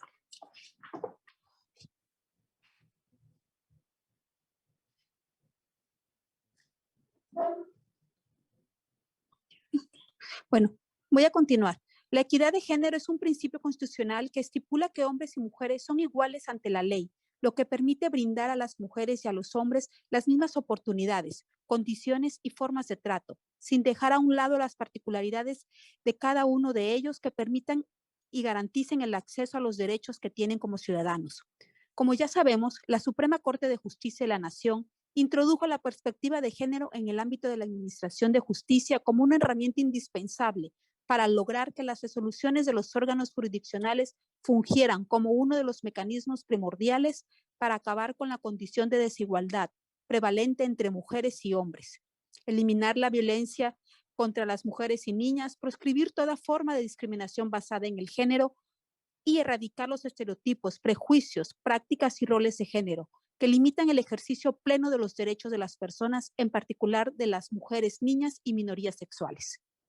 Por tal motivo, para nosotros los impartidores de justicia, tomar como base los 6 elementos definidos por el alto tribunal, los cuales deben estar presentes cuando se emprende el estudio de una controversia con perspectiva de género, son identificar si existen situaciones de poder que por cuestiones de género den cuenta de un desequilibrio entre las partes de la controversia. Cuestionar los hechos y valorar las pruebas desechando cualquier estereotipo o prejuicio de género a fin de advertir las situaciones de desventaja provocadas por esta categoría. Ordenar las pruebas necesarias para visibilizar dichas situaciones, siempre que el material probatorio sea insuficiente para aclarar la situación de violencia, vulnerabilidad o discriminación por razones de género. Cuestionar la neutralidad del derecho aplicable y evaluar el impacto diferenciado de la solución propuesta. Aplicar los estándares de derechos humanos de todas las personas involucradas y evitar la utilización del lenguaje basado en estereotipos o prejuicios y a su vez procurar el uso del lenguaje incluyente. Es importante tener presente que no se tratan de pasos secuenciales a seguir, sino de un conjunto de cuestiones que las y los operadores jurídicos debemos considerar para estar en condiciones de identificar los impactos diferenciados que pueden producir la categoría de género en el litigio. Los juzgadores debemos cumplir con obligación constitucional y convencional de promover, respetar, proteger y garantizar los principios de universalidad, interdependencia, indivisibilidad y progresividad. El derecho a la igualdad y a la no discriminación consagrados en los artículos 1 y 4 de la Constitución y los respectivos al Pacto Internacional de Derechos Civiles y Políticos, así como del Pacto Internacional de Derechos Económicos, Sociales y Culturales, la Ley General para la Igualdad entre Mujeres y Hombres y la Ley General de Acceso a las Mujeres a una Vida Libre de Violencia. El resultado de juzgar con perspectiva de género es el acceso a una justicia de quienes, con sus condiciones biológicas, físicas, sexuales, de género o de contexto, ven el peligro, el reconocimiento de sus derechos. Así se reivindican los derechos de las víctimas y se evita la victimización secundaria. Las resoluciones y sentencias con perspectiva de género, forman parte de una estrategia que combate la impunidad, la discriminación y la desigualdad, y envían un mensaje de que las violencias a los derechos humanos se previenen, se reconocen y se reparan, asumiendo el quehacer jurisdiccional un papel activo en las transformaciones necesarias para la consecución de una sociedad en donde todas las personas están en condiciones de diseñar y ejecutar un proyecto de vida digna. La argumentación con perspectiva de género deriva en resoluciones y sentencias que generan confianza en la judicatura y evitan la posibilidad de que el asunto sea impugnado a nivel nacional o genere responsabilidad estatal. Además, que establecen precedentes en materia de igualdad de género. En nuestro caso, el Tribunal de Conciliación y Arbitraje del Estado de Tabasco regula las relaciones laborales entre los poderes públicos, ejecutivo, legislativo y judicial, municipios, instituciones descentralizadas y desconcentradas del Estado de Tabasco. Por lo que tengan la certeza de que los que conformamos este organismo juzgamos con perspectiva de género e incluso las y los impartidores de justicia, quienes resolvemos los juicios laborales, somos en su mayoría mujeres, cumpliendo con la obligación constitucional y convencional de hacer realidad el derecho a la igualdad por medio de la labor jurisdiccional para garantizar el acceso a la justicia y remediar las relaciones asimétricas de poder, situaciones estructurales de desigualdad, y así como tomar en consideración la presencia de estereotipos discriminatorios de género en la producción e interpretación normativa y en la valoración de los hechos a pruebas. Esto lo hacemos porque lo logramos analizando los hechos de cada inicio de demanda. Analizamos que los derechos de los trabajadores no hayan sido violentados por género, por sexo o por condición social, que no haya sido ocasionado el despido por esos hechos o causas, garantizando la igualdad de oportunidades y de trato entre mujeres y hombres, proponiendo los lineamientos y mecanismos institucionales que orientan a una resolución justa sin distinción de género, por lo que nuestras disposiciones son de orden público e interés social. Cuando se habla de adoptar la perspectiva de género en el análisis de un conflicto jurídico, lo que se busca es identificar cuál es el impacto que han tenido las características, roles y funciones de género asignadas a hombres y mujeres en las posibilidades que tienen para gozar de sus derechos y desarrollarse integralmente. En igualdad de oportunidades se debe observar cómo el orden social de género reparte la valoración, el poder, los recursos y las oportunidades de forma diferenciada a partir de la interpretación del cuerpo de las personas y la asignación binaria de la identidad sexual. Al hacerlo, es susceptible de determinar también el acceso que se tiene a los derechos. La perspectiva de género busca visibilizar las desigualdades que provocan las cargas de género, lo cual sucede tanto en hombres como en mujeres, aunque se haga énfasis en la protección de estas últimas, debido a que en ellas es a quienes históricamente se les ha impuesto los roles de género que tienen mayor valor y reconocimiento. En este órgano jurisdiccional analizamos los derechos en conflicto y los derechos afectados, partiendo de las peticiones de las partes para identificar el impacto de género. Es preciso tomar en cuenta en este análisis tanto las condiciones de identidad y o contexto de las partes. Incluso, es posible que las partes no tengan conocimientos suficientes para mostrar el impacto de género de su conflicto, lo cual no elimina la obligación que tiene esta autoridad de identificarlo y resolverlo, atendiendo a los principios generales de derecho. Dame los hechos y yo te daré el derecho. Para cumplir con los deberes que derivan de juzgar con perspectiva de género, es necesario que los impartidores de justicia consideremos que Si se detecta una situación de vulnerabilidad o contexto de desigualdad por razón de género, es necesario evaluar los impactos diferenciados que provocan las normas sustantivas en el caso, cuestionando la neutralidad conforme al derecho de igualdad y no discriminación por razón de género. Además, los juzgadores debemos de revisar la neutralidad de la legislación sustantiva aplicable en cada uno de los casos para la resolución de los conflictos, al menos en la normatividad siguiente: la Constitución Política de los Estados Unidos Mexicanos, la Ley General de la Igualdad entre Mujeres y Hombres, la Ley General de Acceso a las Mujeres de una Vida Libre de Violencia, jurisprudencias nacionales e internacionales, incluidas las opiniones consultivas de la Corte Interamericana de Derechos Humanos, tratados de Organización de las Naciones Unidas y de la Organización de los Estados Americanos, Comisión Nacional y Comisiones Estatales de Derechos Humanos. En nuestro caso, también aplicamos la Ley de los Trabajadores al Servicio del Estado de Tabasco, la Ley Orgánica de los Municipios del Estado de Tabasco, la Ley Federal del Trabajo y la Ley Federal de los Trabajadores, aplicadas supletoriamente. Agradezco mucho la atención prestada, quedo a sus órdenes. Muchas gracias, licenciada, por su excelente disertación. Tal y como lo comentó, cuando se acusa con perspectiva de género, se da pauta que las personas con condiciones biológicas, físicas, sexuales o de género accedan a la justicia cuando se sientan que sus derechos les son vulnerados. Y es a través de las resoluciones que se pueden combatir la discriminación y las desigualdades sociales para lograr que tanto mujeres y hombres gocen de los mismos derechos de igualdad de oportunidades. Muchas gracias, licenciada. Finalmente, me permito darle lectura a la maestra Isis Yedid Bermond Marrufo, secretaria general de Acuerdos del Tribunal Electoral de Tabasco. Ella es licenciada en Derecho por la Universidad Juárez Autónoma de Tabasco. Cuenta con una especialidad en Justicia Electoral por la Escuela Judicial Electoral del Tribunal Electoral del Poder Judicial de la Federación. Cuenta con una maestría en Derecho por el Instituto Universitario de Puebla y maestría en Derecho Electoral por la Escuela Judicial Electoral del Tribunal Electoral del Poder Judicial de la Federación. Actualmente se encuentra cursando el doctorado en Derecho Judicial impartido por la Escuela Judicial del Poder Judicial del Estado de Tabasco. Ha recibido diversos cursos que han contribuido en su formación profesional y académica. Cuenta con 18 años de experiencia en materia electoral, misma que ha reflejado en este órgano jurisdiccional, desempeñando diversos cargos como son actuaria, secretaria proyectista, jueza instructora y actualmente es secretaria general de Acuerdos. Seguidamente, cedo el uso de la voz a nuestra ponente por un tiempo no mayor a 15 minutos. Adelante, maestra. Gracias, maestra Liliana. Bueno, buenas tardes. Antes que nada, antes de iniciar mi participación, quisiera agradecer la invitación por parte de los integrantes del Comité Estatal de Seguimiento y Evaluación al Pacto para introducir la perspectiva de género en los órganos de impartición de justicia, de poder participar en este conversatorio.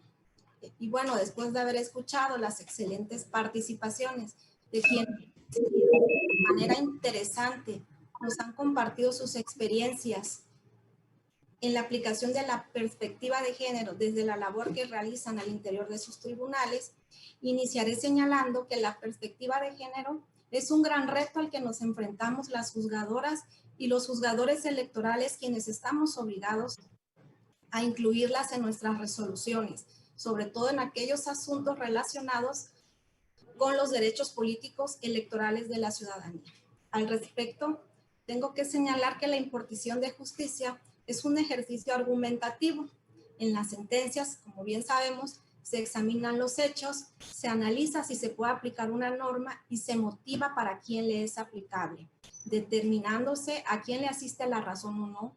Por eso es un ejercicio de argumentación en el cual se tiene que aplicar la perspectiva de género, ya que con ello se garantiza un derecho humano, que es el derecho a la igualdad, y de hacer que se manifieste como un principio fundamental en la búsqueda de soluciones justas. ¿Qué quiero decir con esto? Que en nuestras resoluciones estamos obligados a emitir no solo soluciones legales, sino también soluciones justas. Debemos hacer notar las diferencias y las desventajas que existen entre los hombres y las mujeres a lo largo de los años. Por ello, Para poder juzgar con perspectiva de género, debemos retomar lo que indica el protocolo para juzgar con perspectiva de género publicado por la Suprema Corte de Justicia de la Nación. Este documento es importante siempre tenerlo a la mano a la hora de realizar nuestro ejercicio argumentativo para saber si estamos aplicando la perspectiva de género en la emisión de nuestras resoluciones. ¿Por qué? Porque este protocolo pretende ayudar a quienes juzgan a cumplir con su obligación constitucional y convencional de promover, respetar, proteger y garantizar bajo los principios de universalidad, interdependencia, indivisibilidad y progresividad el derecho a la igualdad y a la no discriminación. El deber de actuar con perspectiva de género en materia electoral se encuentra reforzado en la reforma de violencia política de género, la cual fue publicada el 13 de abril del 2020. Esta reforma se enfocó en atender el problema desde diversas perspectivas. Se le dieron más herramientas a las mujeres para que puedan acudir a defender sus derechos violentados. Con esta reforma, ¿qué sucedió con esta reforma? Bueno, pues se reguló el concepto de violencia política contra las mujeres y los supuestos que la actualizan. Se recogieron todos los precedentes de las salas regionales y de la Sala Superior del Tribunal Electoral del Poder Judicial de la Federación, en donde existieron vulneraciones a algunos derechos de las mujeres en su vida política para poder acceder a los diferentes cargos de elección popular. También con esta reforma se identificó quiénes son las autoridades competentes para resolver. Todas estas autoridades, entre ellas los tribunales electorales locales, los propios organismos públicos electorales, están obligadas a resolver con perspectiva de género en sus sentencias o resoluciones. También se estableció cuáles eran las vías para deshogar esos procedimientos.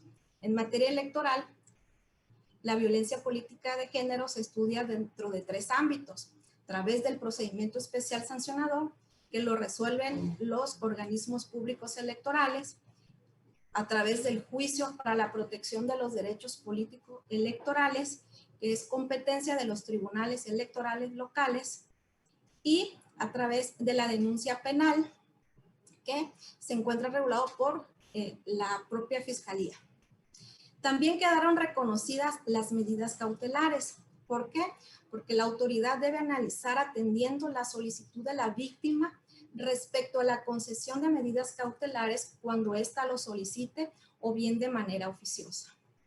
También se señalaron las reparaciones a las violaciones que se cometan y se atendió la obligación que tienen los partidos políticos en materia de atención y prevención en estos casos. Aquí los partidos políticos se encuentran obligados ya a prevenir y contar con las herramientas necesarias para la prevención, erradicación y tratamiento de los casos de violencia política de género.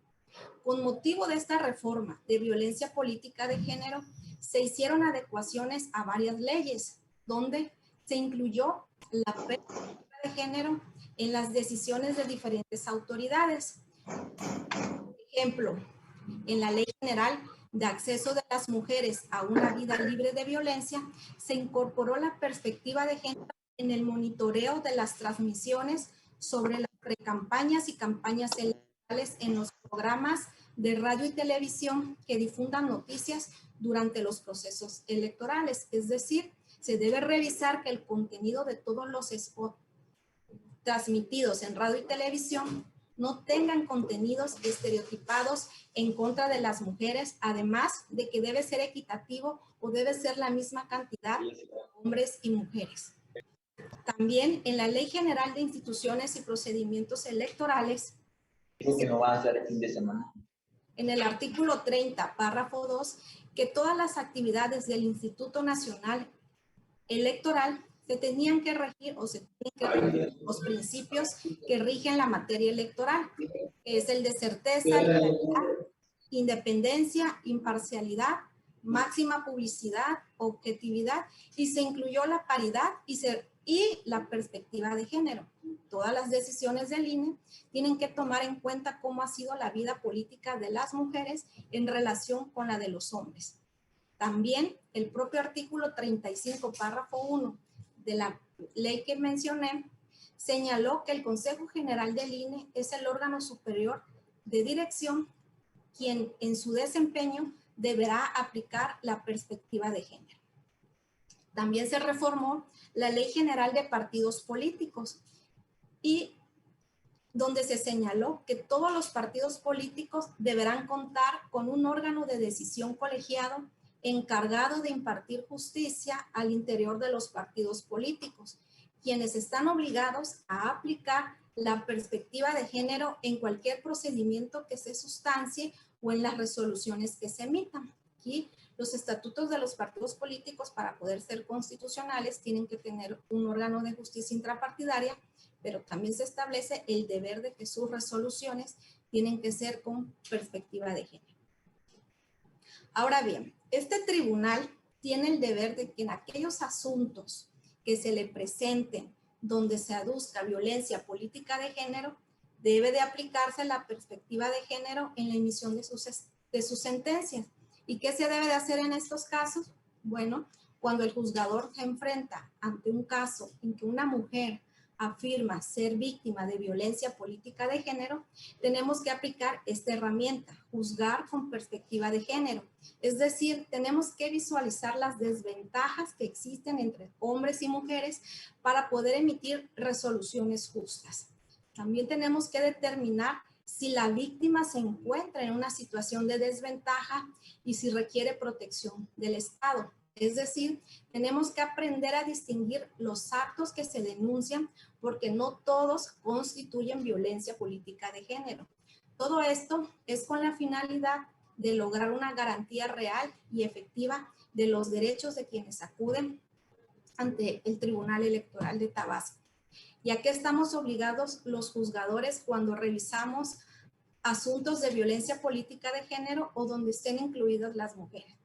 En primer término, debemos de reconocer un estándar de valoración probatoria de especial naturaleza con respecto a la declaración de las víctimas. Es decir, en materia electoral, la violencia política de género muy pocas veces se hace a la luz pública. O sea, quien ejerce la violencia política lo hace siempre lo prolifera, en cualquier medio y circunstancia, pero la mayoría de las veces lo ejerce de forma escondida. Por ello se debe de considerar un estándar probatorio especial y se tiene que dar el mayor valor probatorio al dicho de las víctimas, porque generalmente es el dicho de ellas en contra del que está ejerciendo violencia política de género. También tenemos que identificar y erradicar los estereotipos que produzcan situaciones de desventaja al decidir. Tenemos que eliminar estos estereotipos con el fin de que las mujeres y los hombres se encuentren en una igualdad de circunstancias. Y el emplear de manera adecuada las cláusulas de libre valoración probatoria en las que se sustenta este tipo de asuntos. El mayor reto de juzgar con perspectiva de género en los asuntos electorales siempre es el de probar que efectivamente exista esa violencia política de género. ¿Qué debe hacerse ante la problemática que existe de juzgar con perspectiva de género? Bueno, pues la actividad probatoria aquí adquiere una dimensión especial tratándose de controversias que implican el juzgamiento de actos que pueden constituir violencia política de género. Debido a que la violencia política de género generalmente se hace de forma oculta, es muy difícil probarla, pues muchas veces la violencia no solo es física, sino también es simbólica o verbal y por ello carece de alguna prueba que la demuestre, por lo que debe darse un valor a las pruebas indiciarias, que son aquellas que nos permitirán dar por acreditados en un proceso judicial hechos sobre los que no existe una prueba directa, pero que a partir de estimar probados otros hechos relacionados con los que se pretende probar, pueden deducir razonadamente la certeza o la acreditación. Por ejemplo, En materia electoral, cuando se nos presentan videos, siempre al momento de hacer la valoración decimos que es una prueba técnica, que no se acreditan las circunstancias de tiempo, modo y lugar, y que por lo tanto no se alcanza para probar el dicho de la persona que los aporta. Pero cuando estamos ante casos de violencia política de género, a los videos hay que otorgarles un valor probatorio alto. ¿Por qué? Porque puede ser ahí en donde se encuentre el indicio que corrobora el dicho de la víctima, de la mujer, por lo que el estándar probatorio tiene que ser flexible en los casos de violencia política de género en comparación con otros temas del derecho electoral.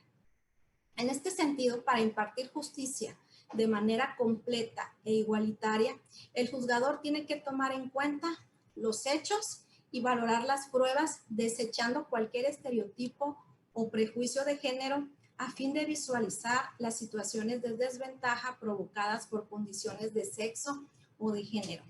En caso de que el material probatorio no sea suficiente para aclarar la situación de violencia, vulnerabilidad o discriminación por razones de género, el juzgador ordenará recabar las pruebas que sean necesarias para visibilizar dichas situaciones. En materia electoral, nuestra ley de medios de impugnación establece en el artículo 9 que la demanda debe de ir acompañada de todas las pruebas que acrediten las violaciones alegadas, o en su caso manifestar las que la autoridad tiene que solicitar, pero que ellos lo hayan hecho y que no le hayan sido entregadas oportunamente. Sin embargo, en los casos de violencia política de género, el material probatorio se puede requerir de forma oficiosa. ¿Para qué? Pues para determinar si efectivamente existe o existió la violencia política de género o no. Es decir, tenemos la obligación de suplir la deficiencia de la queja. Y también tenemos que considerar el método que exige, que en todo momento se evite el uso de un lenguaje basado en estereotipos o prejuicios, por lo que debe procurarse un lenguaje incluyente con el objeto de asegurar un acceso a la justicia sin discriminación por motivos de género. Señalado esto, a manera de ejemplo, platicaré de un caso que se presentó en este tribunal electoral. Precisamente una delegada municipal acudió señalando que los integrantes de un ayuntamiento estaban ejerciendo en su contra actos de discriminación y violencia de género que tenían por objeto limitarla en el ejercicio pleno y efectivo de su derecho a ser votada en el ejercicio del cargo. Es decir, no le permitían desempeñar el cargo para el que había sido o había resultado electa. Acudió a este tribunal solicitando medidas de protección a fin de resguardar su integridad física y de salud, así como el ejercicio y desempeño del cargo. ¿Qué hizo este tribunal? El Pleno, de manera inmediata, emitió medidas de protección que fueron solicitadas por la promovente y se ordenó al ayuntamiento responsable, así como a los integrantes de este y a todos los servidores públicos del ayuntamiento, que se abstuvieran de realizar cualquier conducta dirigida a menoscabar las funciones de la delegada municipal. También se les ordenó evitar cualquier manifestación que implicara una violencia física, psicológica, económica o patrimonial sobre la promovente y que deberían de propiciar un ambiente de respeto y no discriminación sobre la actora. Asimismo, se ordenó al titular de la Secretaría de Seguridad Pública del Estado que en base a un análisis de riesgo y un plan de seguridad determinara cuáles eran las medidas necesarias para evitar la violencia de género en contra de quien había promovido el juicio, así como para salvaguardar su integridad física y la de su familia. Con esto, el Tribunal Electoral cumplió con su obligación de evitar la afectación de sus derechos político-electorales de la víctima, así como el de salvaguardar su integridad física y la de su familia. ¿Y qué pasó cuando se resolvió el asunto? Pues propiamente el tribunal juzgó con perspectiva de género en razón de que la problemática se circunscribió a actos y omisiones que pudieron representar una violencia y una obstaculización para ejercer el derecho político electoral de la actora. Finalmente, Voy a terminar señalando que el juzgar con perspectiva de género nos permite transformar las prácticas de aplicación e interpretación del derecho. Es decir, nos permite actuar sobre las personas, sobre los hechos y sobre la norma jurídica que nos lleva a ser garantes de derecho con el único fin de reparar y dignificar a quien parte de una situación social de desventaja frente a la desigualdad. Muchas gracias por su atención. Estoy a la orden si tienen alguna duda. Muchas gracias, maestra, por su excelente disertación. Me permito resaltar lo abordado por la ponente. Dice, respecto a la perspectiva de género que debe ser aplicada, debido a ello, con ello se busca la protección de los derechos humanos, teniendo así las resoluciones justas. Asimismo, desde el ámbito de su competencia, resaltó que la actual reforma de la violencia política en razón de género, la cual es de suma importancia en la actualidad, al permitir el reconocimiento de los derechos políticos electorales de las mujeres libre de toda obstaculización. Agradecemos su excelente disertación a cada una de las oradoras. Ahora bien, pasaremos a la etapa de preguntas y respuestas, mismas que tendrá una duración no mayor a 15 minutos.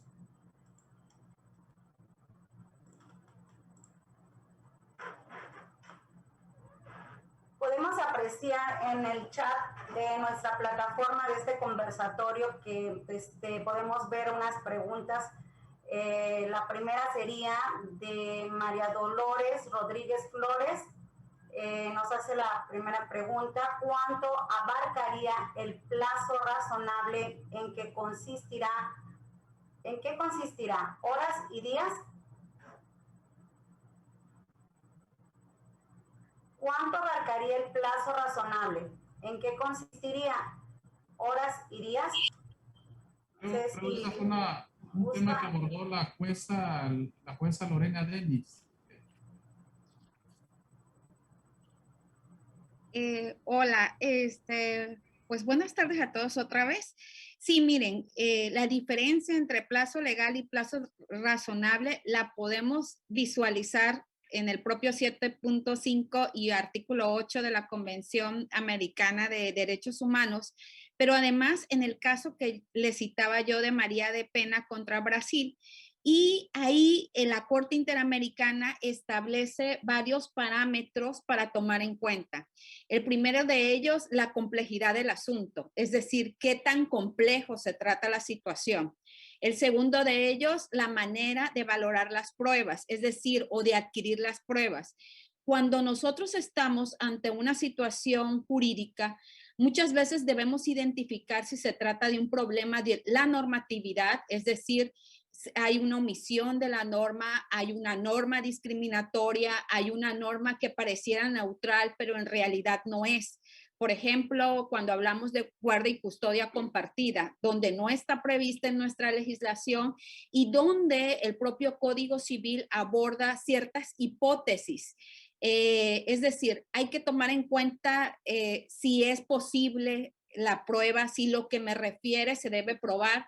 Alguna vez tuve un asunto en donde la señora fue golpeada, llevada al hospital y no me ofrecían absolutamente ninguna prueba. Entonces hay que ver si se puede adquirir esa prueba o no, complejidad del asunto, adquisición de la prueba, si realmente lo está viendo una persona especializada o no, si se requiere la especialización respectiva, las dificultades técnicas probatorias y la actividad procesal. Esos son los elementos que tenemos que tomar en cuenta en un plazo razonable. Yo creo que muy seguramente después se abordará en nuestro país, porque aún el artículo 17 constitucional refiere a plazos legales, que la justicia debe dictarse dentro de los plazos y términos legales.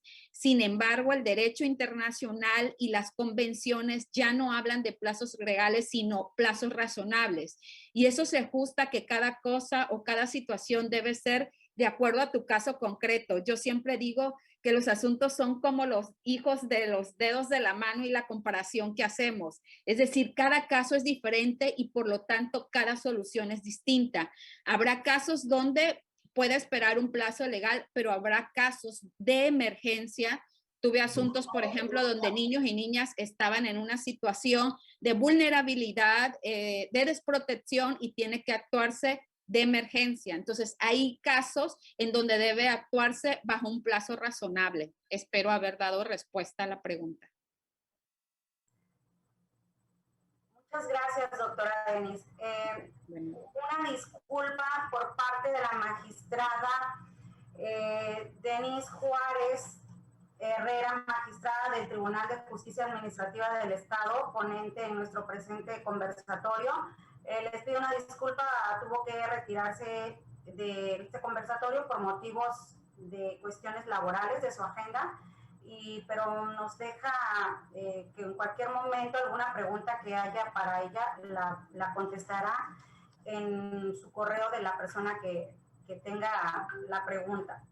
Muchas gracias. Continuando con las preguntas, la siguiente sería igual de María de los Dolores Rodríguez Flores, y la pregunta es: ¿en qué consiste la revictimación? ¿Podría explicar un caso o poner un ejemplo, por favor?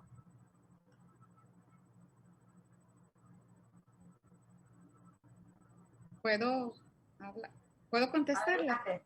Adelante. Sí, yo me referí incluso a que las autoridades tenemos el deber de evitar la revictimización institucional.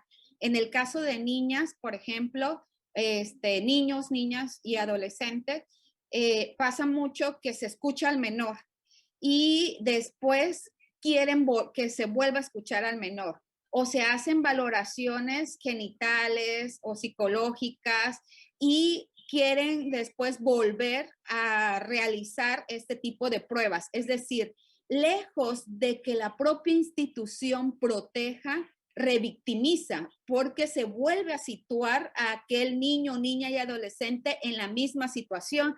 Y a veces es innecesario. Por eso debemos evitar, aplicando perspectiva de género, pruebas innecesarias. De eso hablo de la revictimización institucional. Otro ejemplo, en el proceso que yo les decía, en el caso concreto, muchas veces tenemos el expediente y tenemos fotografías íntimas. A lo mejor entre una situación donde están los particulares, lo que quieren es evidenciar a la otra parte, o sea, es decir, exponerlo. Por ejemplo, tuve un asunto donde era una guarda y custodia y donde el señor refería que la señora no podía tener a su hijo porque se masturbaba y se grababa. Entonces ofreció las inspecciones de esa situación.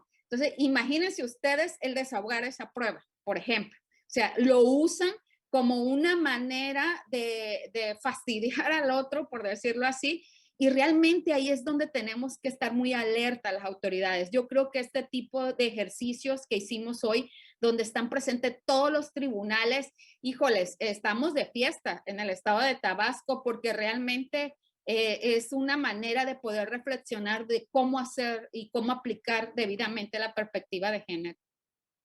Gracias, espero haber respondido. Muchas gracias, doctora. La siguiente pregunta, ¿qué pasa en los lugares de donde aún se juzga de acuerdo con los usos y costumbres una brecha de desigualdad?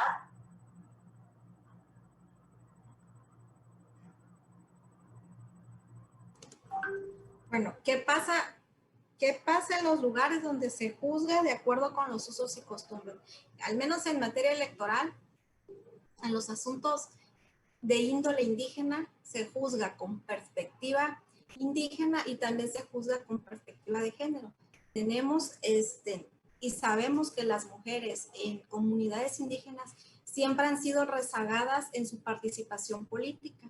Han habido muchos casos muy sonados en Chiapas, en Oaxaca, en donde las mujeres, para poder participar o poder aspirar a un cargo de elección popular, tienen que pedirle permiso al papá o incluso al esposo.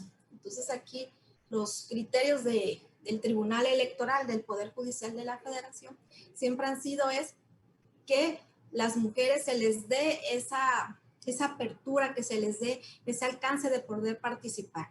Entonces, siempre en cuestiones indígenas tenemos que aplicar las dos perspectivas, la indígena y la perspectiva de género. Muchas gracias, licenciada. Continuando con la etapa de preguntas, la siguiente es de la licenciada Gabriela Valencia Torre. Muchas felicidades a cada una de las ponentes, excelentes disertaciones en cuanto a su explicación de cómo se juzga con perspectiva de género desde el respectivo ámbito de sus competencias. Solo me gustaría tener una breve opinión sobre cuál ha sido su mayor reto o desafío para juzgar con perspectiva de género. ¿Alguna espectadora que nos quiera responder la pregunta? ¿Cuál ha sido su mayor reto o desafío para juzgar con perspectiva de género? Creo que la licenciada Ulisa está alzando la mano. Sí. Adelante, adelante. Buenas tardes para todos. Mire, pues para mí es que como jurista tenemos que ser imparciales, lo comentaba hace un momento. Equidad de género se refiere a equilibrio entre hombres, mujeres y sexos. No tenemos que tener diferencia o hacer ninguna clase de entre ambos, ¿no? O de otro sexo, como lo queramos ver. Y sí, a nosotros las mujeres se nos da el querernos apoyar. En nuestro ámbito que vemos lo laboral, sí ha sido a lo mejor un poquito complejo, o analizas los hechos y dices, ay, se quedó sin trabajo, ay, tiene que mantener a sus hijos, o sea, ver esa parte.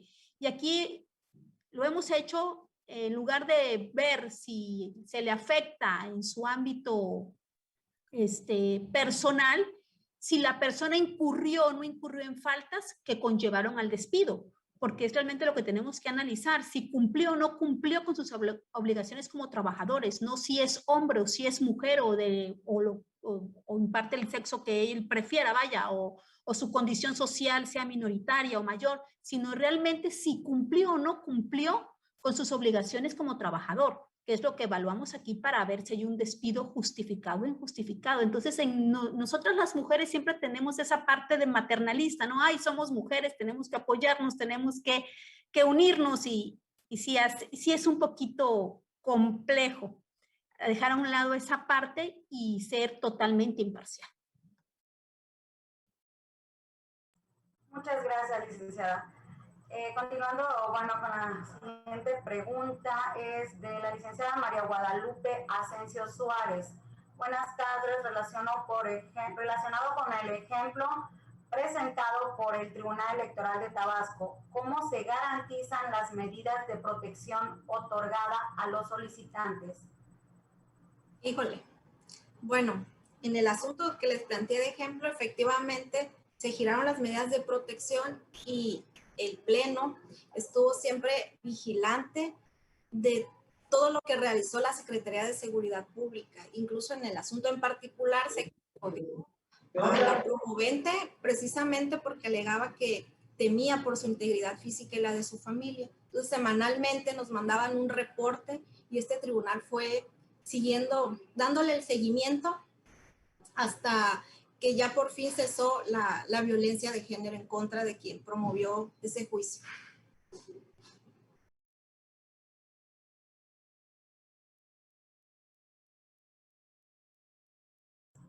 Muchas gracias, maestra. Continuando con las preguntas, seguimos con la que Tania Guadalupe Pérez Sánchez. ¿A qué cree que se deba la revictimización por parte de las instituciones? La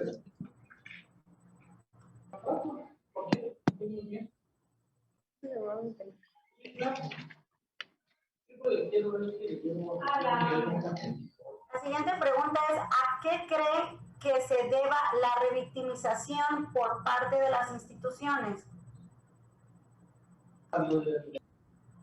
Si gusta, puedo responder al desconocimiento.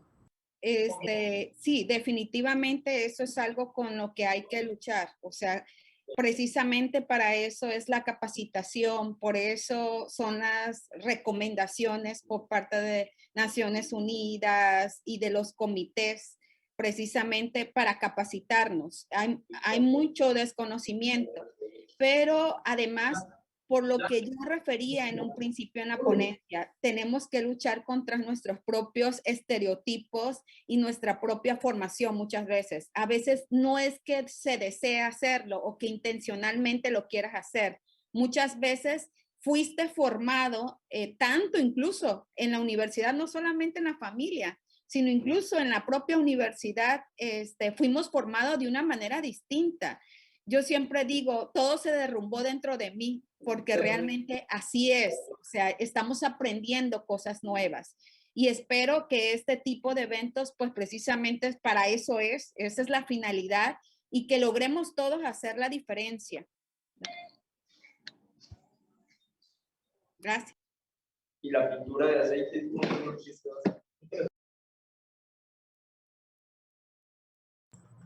Muchas gracias, doctora Denis. Como podemos observar en el chat hay muchas preguntas, pero pues nuestro tiempo ahora sí que está muy corto por cuestiones igual laborales de cada uno de los que estamos aquí en este conversatorio. Asimismo, las preguntas que quedan pendientes se harán llegar a sus correos, las respuestas. Se agradece. También podemos observar que hay muchos comentarios en relación a felicitaciones a las ponentes, una excelente disertación. Las personas que están aquí presentes están contentos por su excelente disertación. Y pues al ya no existir alguna pregunta por tiempo, cedo el uso de la voz a la licenciada Juana Inés López Carrillo, presidenta de la Junta Local de Conciliación y Arbitraje del Estado, quien nos hace el honor de hacer entrega de los reconocimientos a cada una de las oradoras. Muy buenas tardes. Después de haber escuchado a nuestros brillantes ponentes compartir sus experiencias, es un gusto para mí poder hacer entrega de forma virtual a cada una de ellas de sus respectivos reconocimientos, mismos que tienen ustedes a la vista en sus pantallas y los cuales se les harán llegar en los próximos días a cada una de ellas. Así, el Comité Estatal de Seguridad y Evaluación al Pacto para Introducir la Perspectiva de Género en los órganos de impartición de justicia en México otorga los siguientes reconocimientos: a la doctora Lorena Denise Trinidad, a la licenciada Yulisa Morales Ruiz, a la maestra Denise Juárez Herrera y a la maestra Isis Yedith Bermón Marrujo por su excelente participación como ponentes en el conversatorio virtual Juzgando con Perspectiva de Género desde los distintos órganos jurisdiccionales, organizado por el Comité Estatal de Seguimiento y Evaluación al Pacto para Introducir la Perspectiva de Género en los órganos de impartición de justicia en México, transmitido por esta plataforma vía Zoom y el día de hoy. Es un gusto para mí poder agradecerles también su participación a cada una de ellas. Cedo nuevamente los micrófonos a la maestra Liliana Arias. Muchas gracias, presidenta. Pues el Comité Estatal agradece a todas y todos los que hoy nos acompañaron hasta el final, esperando contar con su presencia en los próximos eventos que este comité realiza. Pues sin duda alguna estos eventos en cooperación refuerzan los lazos institucionales para así contribuir al avance social de nuestro Estado. Muchas gracias y que pasen una excelente tarde. Muchas gracias.